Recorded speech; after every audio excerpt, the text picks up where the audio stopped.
Bienvenidos a la tercera temporada del Psique Podcast. Aquí hablamos de salud mental, psicología, emociones, mente y cultura.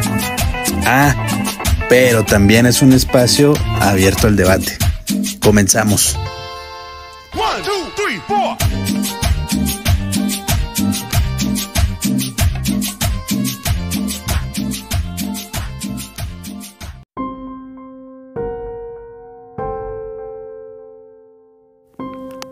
Hola a todos, les damos la bienvenida a un nuevo episodio del Psique Podcast. Hoy en nuestra sección de análisis de personalidad hablaremos sobre Mary Bell, la denominada niña asesina de Gran Bretaña. Yo soy la psicóloga Diana Ortiz. Comenzamos.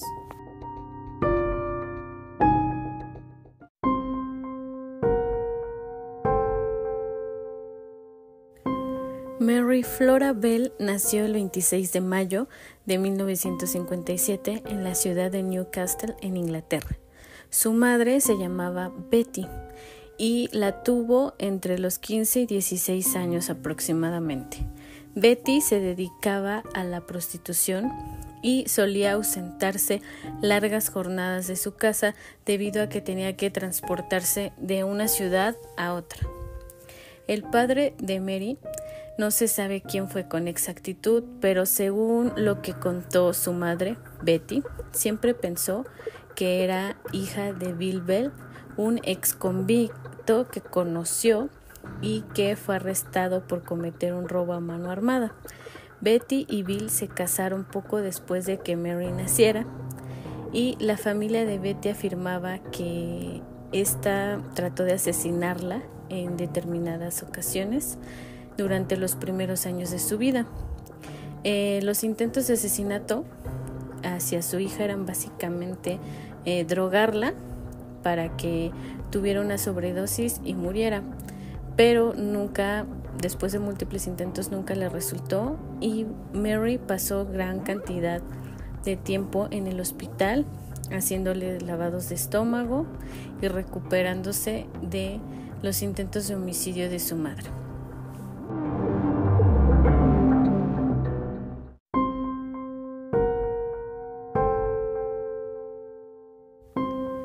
Betty siempre afirmaba que lo que le pasaba a Mary de bebé eran accidentes, que nunca tuvo la intención de matarla. Y la propia Mary señaló que fue víctima de abuso sexual por parte de su madre más de una vez.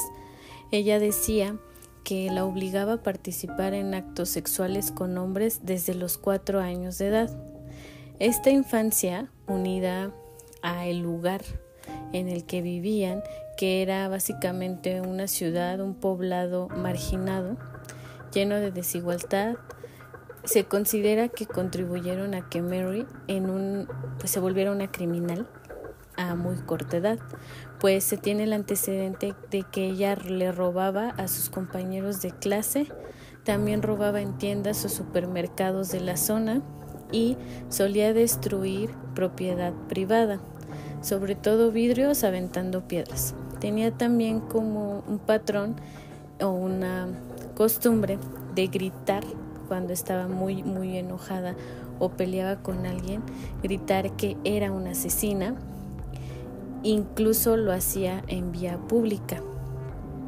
En 1968 se encontró en un callejón el cuerpo de un niño de aproximadamente 4 años de edad llamado Martin Brown.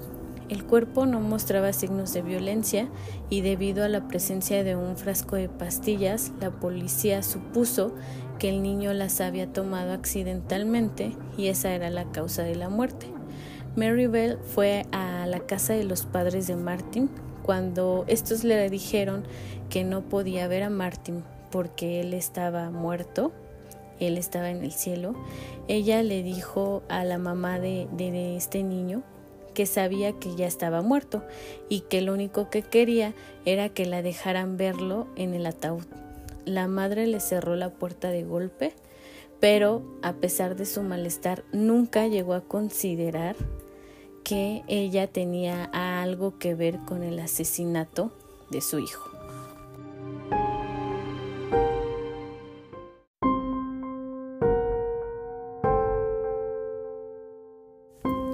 Días después de la muerte de Martin Brown, encontraron en una escuela unas notas anónimas que se adjudicaban el asesinato de este niño y amenazaban con que habría más muertes.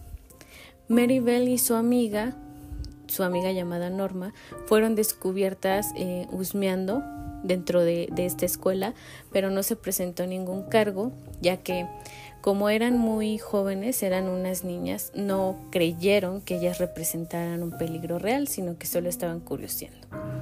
En julio de ese mismo año se denuncia la desaparición de otro niño llamado Brian Howe, de solo 3 años. Cientos de personas de la zona empezaron a buscar al niño en los alrededores y 23 horas después de su desaparición, el cuerpo del niño sin vida fue encontrado bajo varios escombros. Esta vez, pues resultaba evidente que no se trataba de un accidente, sino de un asesinato, pues el patólogo que realizó la autopsia dictaminó que la causa de la muerte había sido estrangulamiento. También tenía varios cortes realizados post-mortem y además le habían intentado amputarle el miembro viril. En el abdomen del menor había una letra N marcada con aparentemente algo filoso, que posteriormente fue rectificada como una M, es decir, primero le marcaron la N y sobre esta marcaron una M. Y incluso se encontraron las tijeras al lado del cuerpo, las tijeras con las que se le hicieron estos cortes. El especialista advirtió que creían que el asesinato había sido cometido por un menor de edad o por alguien que no fuera tan fuerte. Podía ser una mujer, un adolescente o un niño, puesto que las heridas eran poco profundas y no mostraban que quien había cometido el asesinato tuviera mucha fuerza. Tras este informe, se relacionaron ambas muertes y la policía interrogó a más de 1,000 niños del área para averiguar si alguno había sido el responsable. Días más tarde, los padres de la segunda víctima avisaron a la policía que estaban siendo acosados por 2 niñas, quienes casualmente eran Mary y Norma. La hermana de Brian, quien fue la segunda víctima, habló con Mary el día que buscaban a su hermano, y ésta le dijo que tal vez el niño estaba detrás de unos escombros, donde algunos de los niños de la zona solían jugar, y casualmente pues la hermana no hizo caso omiso a lo que le dijo Mary, pero quienes estaban buscando en la zona lo encontraron justamente en el lugar en el que ella había advertido que probablemente estaría. Entonces esto la incriminó muchísimo más. La policía entonces interrogó a las 2 niñas y notaban que algo no andaba bien, o sea, que había mucha incongruencia, que algo estaban ocultando, ya que ellas cambiaban sus versiones constantemente. Mary presumía en el colegio de haber estrangulado a un niño, pero nadie le había creído. Además, también estaba relacionada con otras agresiones en las que la policía no había intervenido, incluso antes de conocer a su amiga Norma.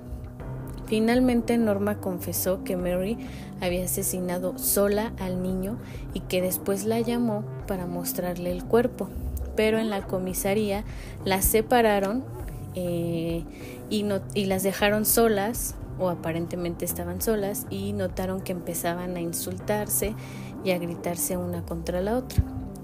Entonces Norma, quien tenía 13 años, de hecho se llamaba Norma Bell, que aunque comparte el apellido con Mary Bell, no tenía ningún parentesco directo, solo eran amigas. Norma le contó al investigador que vieron a Brian jugando en la calle y lo convencieron para que fuera con ellas a jugar a una zona alejada. Allí Mary le tapó la nariz con sus manos, con sus dedos, y después lo estranguló. Trató de echarle toda la maleza, los escombros que encontró, y finalmente ahí lo dejaron. Después fueron de nuevo a interrogar a Mary y ella aseguraba que ella no había matado a nadie, que ella no era la culpable y que quien pudo haber hecho todo esto era su amiga Norma.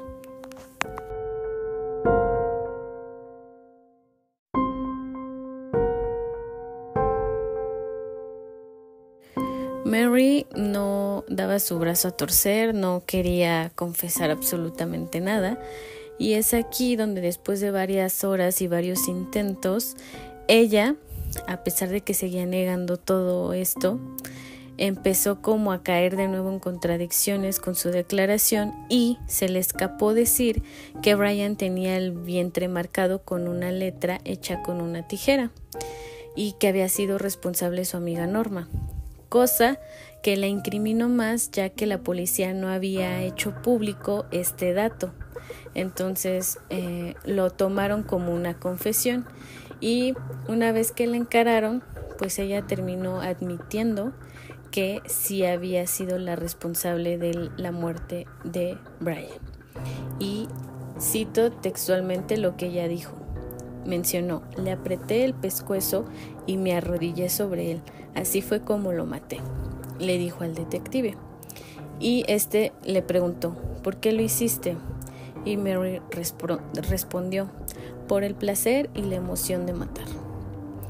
En el momento del juicio, Mary afirmó que Norma era la autora de los crímenes y que ella no tenía nada que ver, pero los informes sobre Mary, que la describían como una niña problemática, mentirosa, manipuladora, tuvieron al final un fuerte impacto en la decisión que se tomó en el juicio.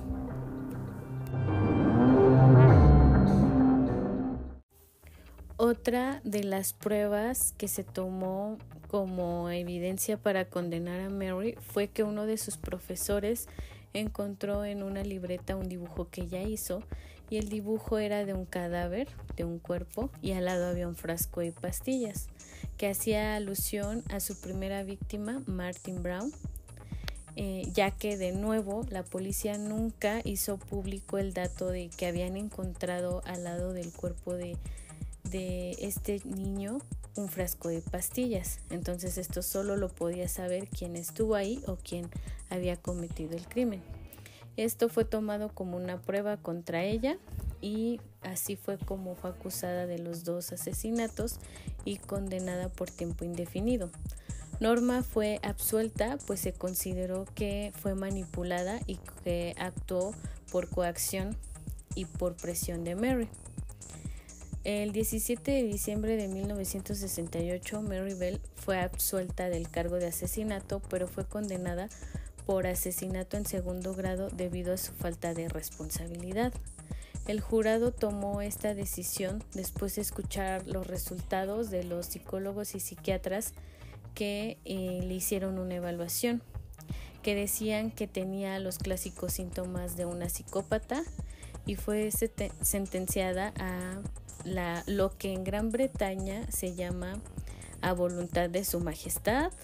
También se le denomina como a discreción de su majestad o a placer de su majestad, que es básicamente pues que su sentencia a prisión era indefinida, pero se le tenía ciertas consideraciones debido a la edad que ella tenía en ese momento y también al hecho de que no concebían que ella era 100% consciente de sus acciones debido a que la clasificaron o la denominaron como una niña psicópata.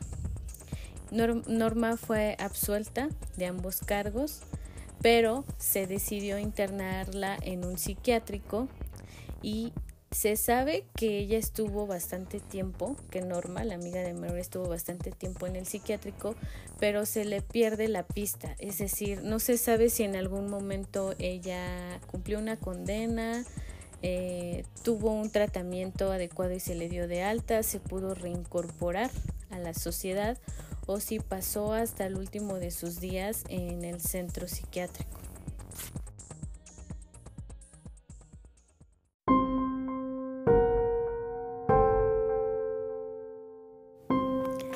Desde el momento en el que fue detenida, Mary fue el centro de atención de la prensa británica y alemana. La madre vendió en varias oportunidades historias acerca de ella y concedió muchas entrevistas a la prensa sobre su hija, escribiendo historias y diciendo que se trataba de ella.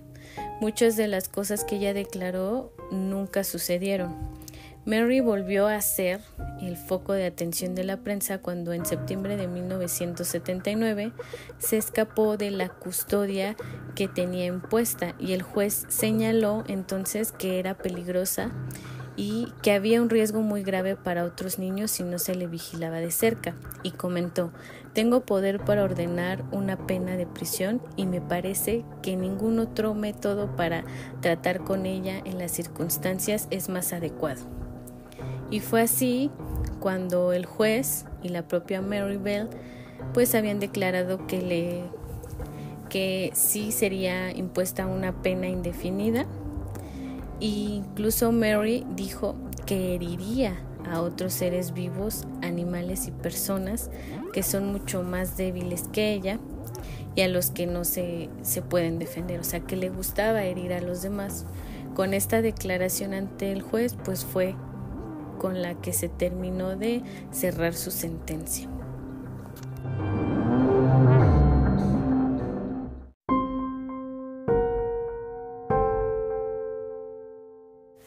Fue denominada por la prensa como la niña psicópata y fue internada en una escuela reformatorio y estuvo de un centro en otro durante toda su adolescencia.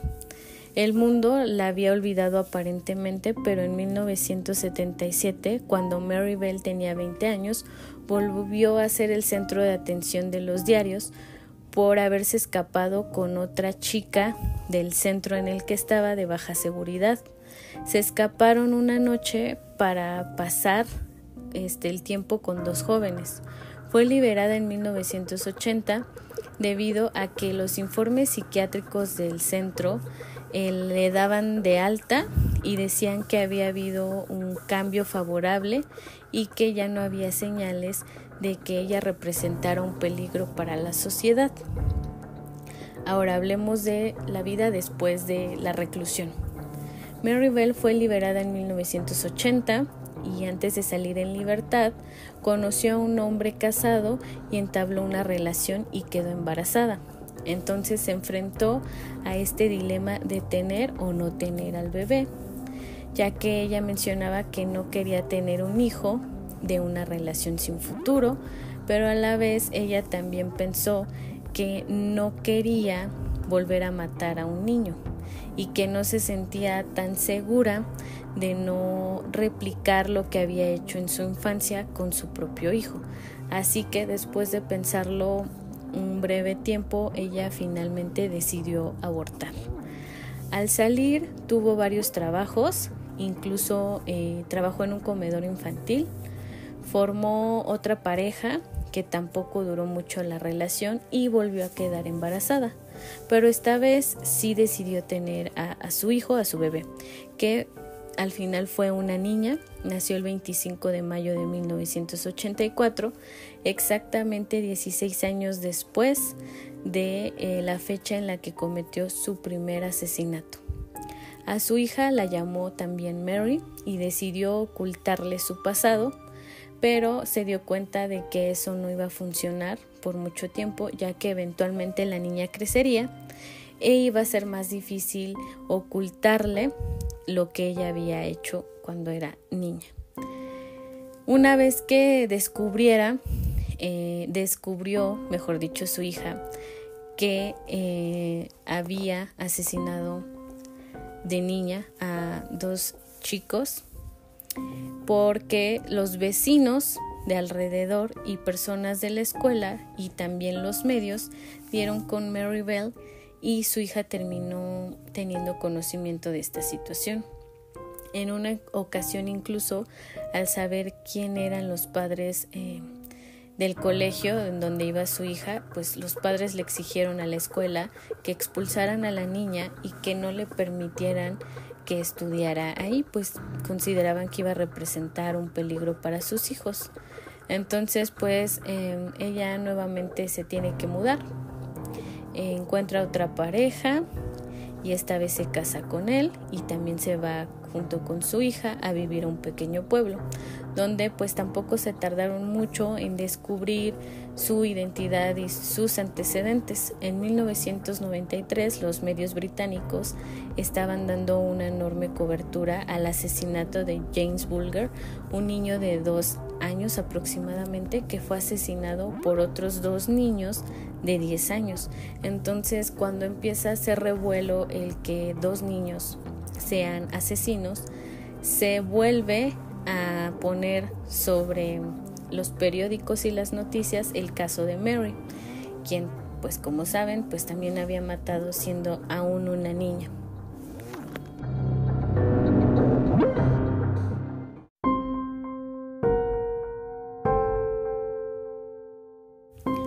Así que nuevamente Mary tuvo que mudarse e intentar esconderse y conseguir un trabajo pues para subsistir. Y aquí es donde viene una situación de escándalo, su anonimato y también la publicación de su libro.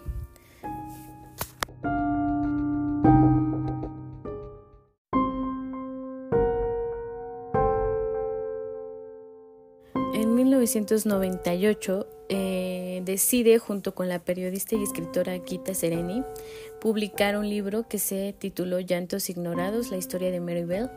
Ella dice que decidió publicar su historia para contar los maltratos y abusos que había sufrido por parte de su madre, a los que señala como causantes del trastorno de personalidad que padece, y también de que esto influyó mucho para que cometiera los crímenes que cometió.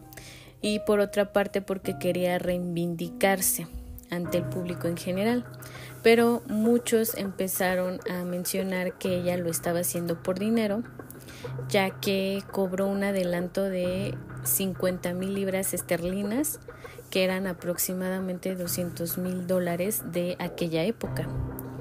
Al conocerse el monto del contrato que había firmado para contar su historia, se desató un escándalo y un conflicto, ya que los familiares de las víctimas la acusaron de lucrar con el dolor que les había causado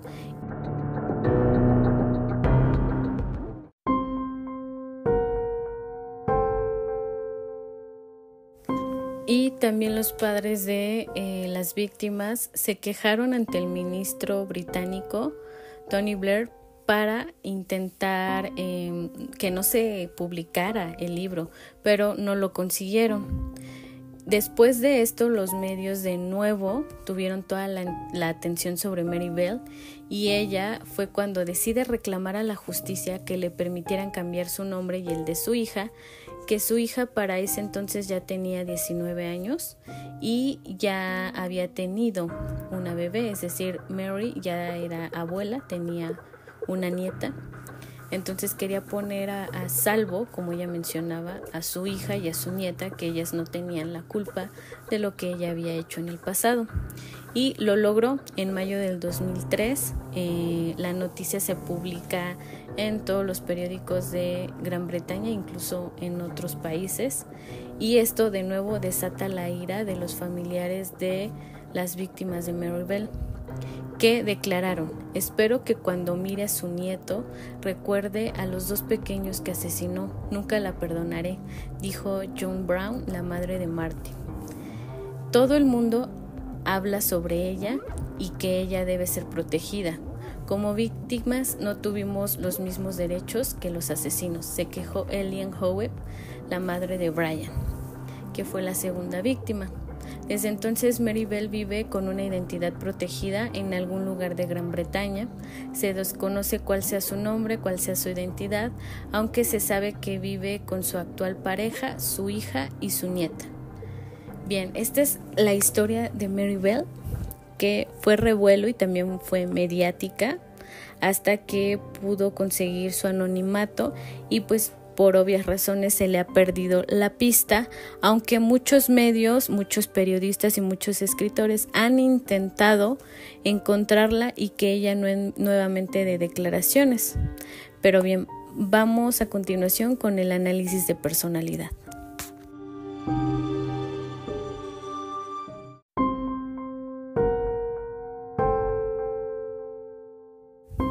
Bien, como primer punto para el análisis de personalidad de Mary Bell, hay que tomar en cuenta que influyeron en su personalidad los factores biológicos y genéticos, o sea, estos tienen un peso importante.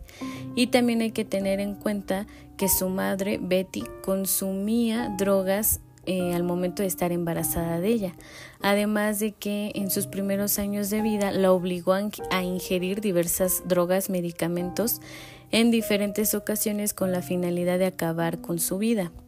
Esta exposición a las drogas desde tan temprana edad, pues obviamente influyeron en el desarrollo de su cerebro y en la toma de decisiones, puesto que pues a la edad en la que estuvo expuesta, su cerebro estaba en constante desarrollo.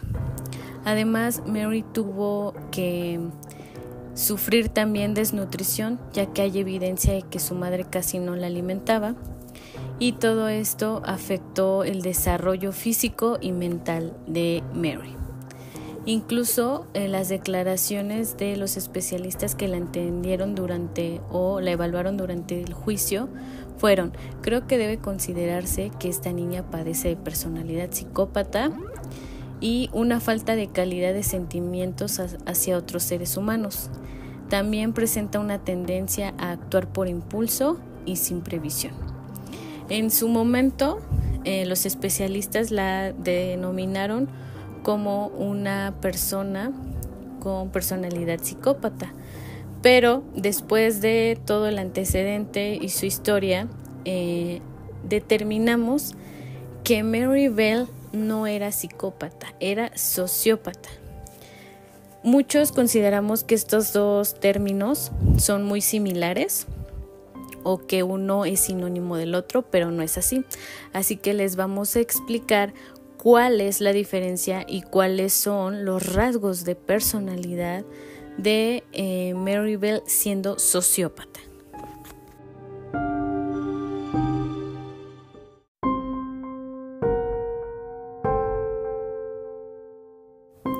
Las similitudes entre alguien sociópata y alguien psicópata son que ambos sufren de un desorden de personalidad antisocial, carecen de empatía, suelen demostrar indiferencia ante las reglas y los límites de comportamiento, y no solo indiferencia, también les conflictúa, les es complicado seguir órdenes, seguir a la autoridad, a figuras de autoridad.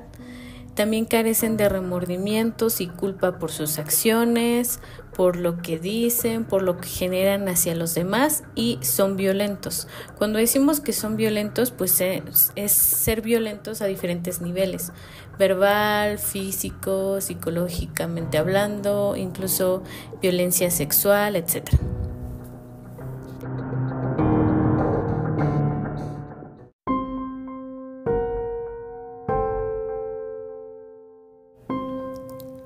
Mary Bell pasó por muchos especialistas, pero ninguno pudo tratarla por un tiempo considerable como para generar pues sí un tratamiento adecuado, pero coinciden en que era manipuladora, se peleaba mucho con los demás a su alrededor y que afirmó haber tenido una hermana gemela llamada Paula. Incluso en una ocasión declaró que creo que estaba inventando una gemela, que podría haber hecho lo que realmente yo hice. También se autolesionaba constantemente, se infligía cortes en varias partes de su cuerpo, y también por el abuso sexual que padeció, pues fue una niña hipersexualizada. Tenía conductas y acercamientos e inclinaciones sexuales a muy temprana edad. Y debido a esto mismo, a que consideran que su tratamiento no fue adecuado, muchos dudaban de que al momento en el que Mary Bell fue liberada, ella pasó de ser una asesina de niños a una madre cariñosa.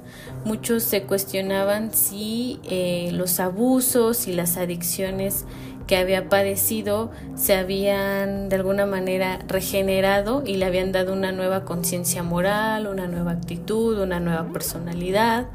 Y también mencionaban si era posible que ella sintiera dolor y se arrepintiera por los crímenes que cometió, como en su momento ella lo declaró, sobre todo cuando publicó el libro. que ya les mencionamos antes. Su madre, Betty Bell, constantemente y a lo largo de toda la cobertura que se le dio a Mary Bell, fue retratada como la principal villana, la principal responsable y culpable de todo lo que ella hizo y las decisiones y los crímenes que ella cometió. También se menciona que a los 2 años Mary se negaba a relacionarse con los demás, que ya se comportaba como de una forma muy errática y distante, y que cuando le hacían daño ella no lloraba o comúnmente no lloraba, no se quejaba. Empezó también a arremeter de manera violenta contra los demás y en una ocasión le rompió la nariz a su tío con un juguete. Entonces esta conducta errática y también los constantes rechazos y reencuentros con su madre pues no ayudaron a su situación. También mencionan que fue testigo de cómo una de sus amigas fue atropellada por un autobús cuando ella tenía 5 años de edad. Y todos estos acontecimientos consideran que influyeron extremadamente para generar este retraso o incapacidad para establecer vínculos afectivos y seguros con cualquier persona a su alrededor, ya que Mary Bell convivió con muchas personas debido a que su mamá la dejaba o la abandonaba constantemente. Se hacían cargo de ella sus familiares, a veces se hacían cargo de ella amigos de su familia o de su mamá. Entonces ella siempre estaba cambiando de hogar, de lugar, de dinámicas, no tenía nada estable, nada seguro, nada concreto, ni siquiera en cuestión de vínculos. También mencionan que casi siempre era una niña traviesa. Una ocasión dijo su maestra que Mary Bell puso las manos en el cuello de uno de sus compañeros y cuando le dijeron que no lo hiciera, ella preguntó que por qué no podía hacerlo y que si podía matar a su compañero.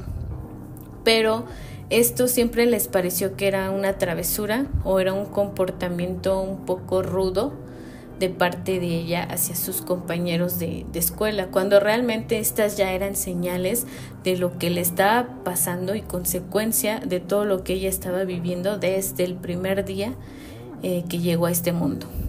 Decían también que en muchas ocasiones ella externaba que se sentía sola, que muchos niños se burlaban de ella y que ella reaccionaba dándoles patadas, pellizcándolos, agrediéndolos, y que también detectaron que contaba muchas mentiras todo el tiempo. Entonces aquí volvemos a enfatizar que la sobredosis, en el caso de los niños en desarrollo, pueden causar graves daños cerebrales, y esto se ha comprobado que es un rasgo común detectado en criminales sumamente violentos, que es una de las características que comparte Mary. Ella era sumamente violenta al momento de relacionarse y de convivir con todas las personas en su entorno.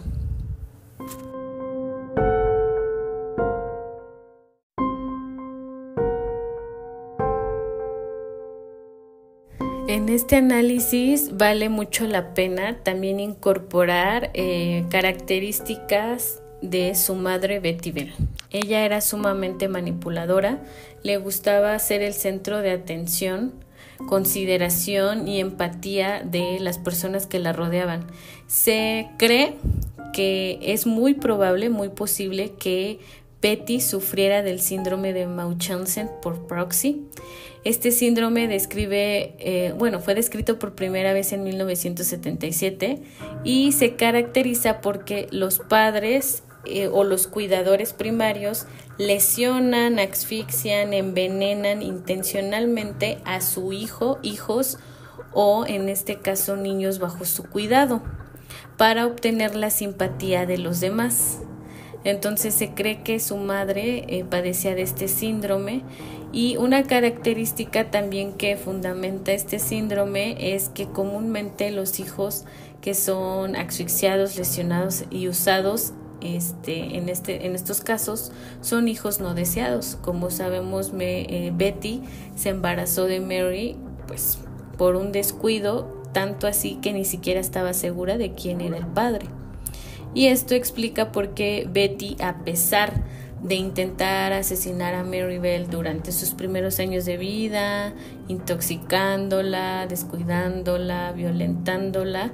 Siempre regresaba por ella, siempre pedía recuperarla y la tenía por algunos periodos con ella, y cuando de nuevo volvía a necesitar ser libre, no tener que hacerse responsable de ella, la dejaba bajo el cuidado de otras personas. Este síndrome, que en su momento ocuparemos un episodio para hablar de él, también lo padecían muchos padres de algunos asesinos, que al final también fueron sus historias muy mediáticas. Deben de recordar algunos. También se menciona que Mary se resentía, mejor dicho, por las constantes quejas de su madre y por las constantes historias en las que ella era la víctima, le pasaban cosas tristes, necesitaba la ayuda y la compasión de los demás. Incluso dice que le molestaba más escuchar las quejas de su mamá que el mismo abuso que ésta infligía sobre ella. Esta necesidad compulsiva de obtener simpatía, pues queda ilustrada en un incidente que comentó una de las hermanas de Betty. Menciona que un día ella llegó con lágrimas en los ojos y mencionó que habían atropellado a Mary, que la había atropellado un camión. Esto generó que las personas a su alrededor le mostraran atención, simpatía, le proporcionaran afecto, le mostraran su colaboración, pero al día siguiente Betty admitió que no era cierto y que Maribel estaba con unos amigos que la habían adoptado temporalmente mientras ella después regresaba a cuidarla. Entonces mostraba también Mary los síntomas comunes de una sociopatía, como les mencionábamos al principio, por su falta de sentimientos hacia los demás. El doctor Orton, que fue uno de los doctores que la trató por un tiempo, menciona que no mostró ningún tipo de remordimiento, ni lágrimas, ni ansiedad. Se mostró completamente impasible ante todo el asunto y simplemente resentida por su detención. No pude ver ninguna motivación criminal real. Era más como, era un sinsentido. Mataba porque le gustaba, porque tenía la oportunidad y porque eran personas o seres vivos indefensos, y eso implicaba que no había riesgo de que ella tuviera alguna aparente consecuencia próxima. La madre maltratadora de Mary, en este caso Betty Bell, y su padre, que también tenía rasgos violentos, criminales, más los daños físicos y psicológicos causados probablemente por las repetidas sobredosis, contribuyeron en gran medida a este padecimiento de Maribel. Su incapacidad para vincularse con los demás de forma afectiva también se transformó en un proceso de vinculación basada en la agresión violenta. Es decir, Mary respondía a los demás basándose en cómo había sido tratada ella misma. O sea, desde que nació, ella recibió violencia, abuso, entonces era la única manera que ella conocía para relacionarse y conectar con su entorno. Por eso la replicó.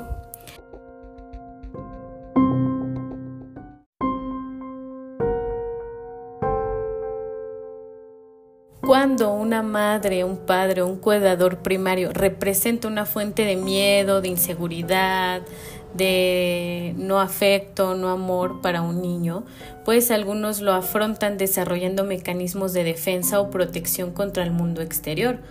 Porque si los cuidadores primarios y nuestro vínculo primario son hostiles, obviamente o automáticamente el exterior y lo que nos rodea también lo deben de ser.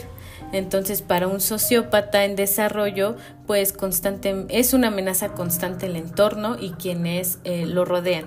Y pues no todos los niños criados en situaciones de abuso se convierten en sociópatas, pero los factores genéticos, los daños neurológicos, los antecedentes y demás contribuyen muchísimo a que un niño que vive estas circunstancias o en estas condiciones, pues su pronóstico pueda ser potencialmente mortal, peligroso, como lo fue en el caso de Mary Bell. Como les comentamos, era muy violenta con los animales, con las personas. Se descubrió que lastimaba y mataba animales, mojó la cama de forma constante hasta la edad adulta, y aunque no había provocado incendios, es decir, no era pirómana, sí le gustaba destruir propiedad privada, propiedad ajena.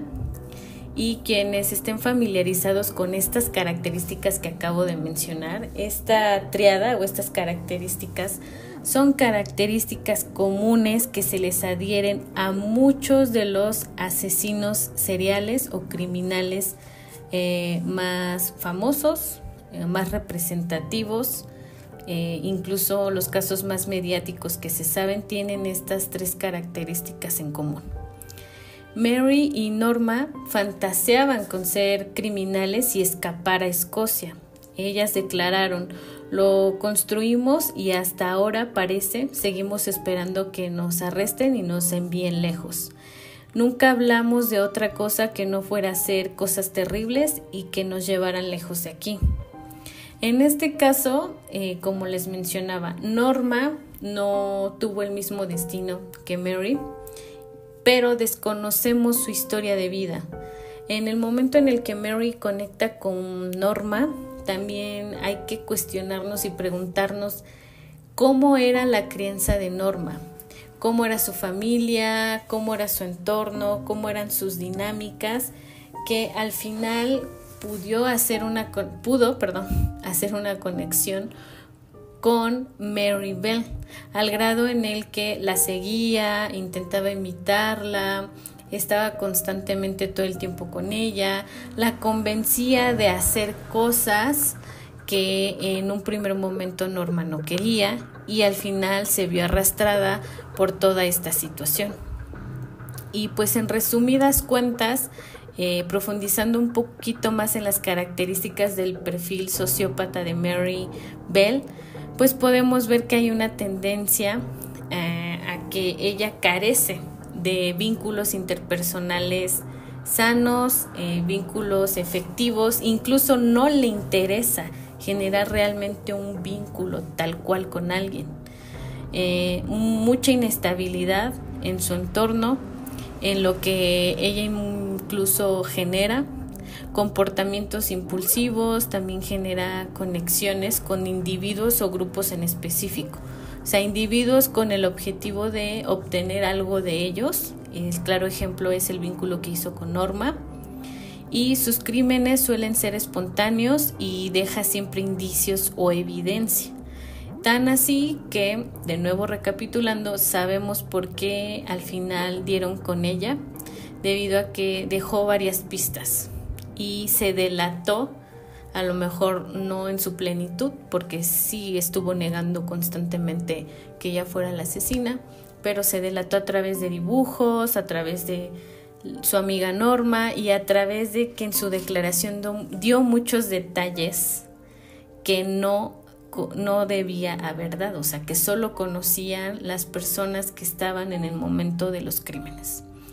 Los expertos, muchos expertos, mencionan y consideran que los sociópatas pues no pueden curarse, recuperarse o rehabilitarse, que por lo general son resistentes, muy resistentes a la terapia, y esto es algo evidente en el caso de Mary, porque todos los años que estuvo en reclusión pues realmente no mostraba mejoría, ¿no? Al grado en el que se escapó, era muy agresiva con sus compañeros, con todas las personas, se metía constantemente en problemas, seguía lastimando.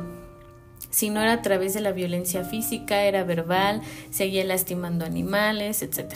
Entonces, muchos especulan que las tendencias agresivas se calman o disminuyen conforme pasa la edad, pero ponen en duda que esto haya sido el caso de Mary, como puede que sí disminuyeron cuando ella salió libre, puede que no, y que solo lo ocultó o lo omitió.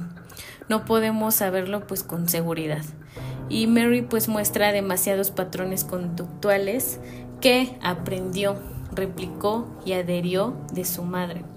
Entonces preguntémonos también hasta qué punto ha tenido éxito de purgar Mary Bell a su madre Betty Bell de su propia psique, de su mente, de su personalidad. No podemos tampoco visualizar en su totalidad el alcance del daño que Betty le generó a su propia hija. A lo largo de su condena, Mary demostró ser una persona muy poco fiable, porque sus características la delataban.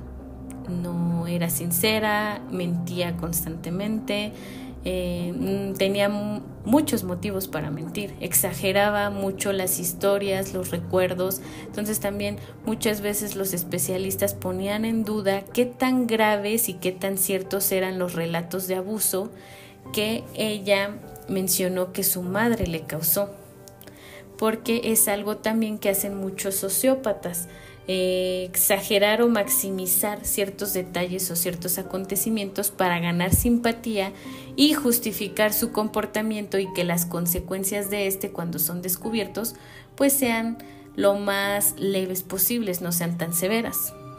En conclusión, esta es una historia de advertencia sobre la capacidad de violencia que puede llegar a alcanzar un niño, una niña o un adolescente cuando están bajo todas estas condiciones de desigualdad, de abuso, de violencia e incluso de descuido y de negligencia, no solo de sus padres, no solo de su familia, sino del mismo sistema, ¿no? Había señales en la escuela, en el vecindario, y nunca nadie hizo nada. Sí es cierto que los niños, las niñas están dotados como de cierta bondad intrínseca, de cierta inocencia, de cierta simpatía, bondad, demás. En este caso también podemos ver lo frágil y propensa que es a corromperse. Y bien, espero que les haya gustado este episodio, que les haya parecido interesante. Si ya sabían de este caso, si quieren saber de algún otro, háganos sus comentarios en todas nuestras redes sociales, los estamos leyendo, les estamos respondiendo. Y bien, nos vamos a las recomendaciones con Alberto San.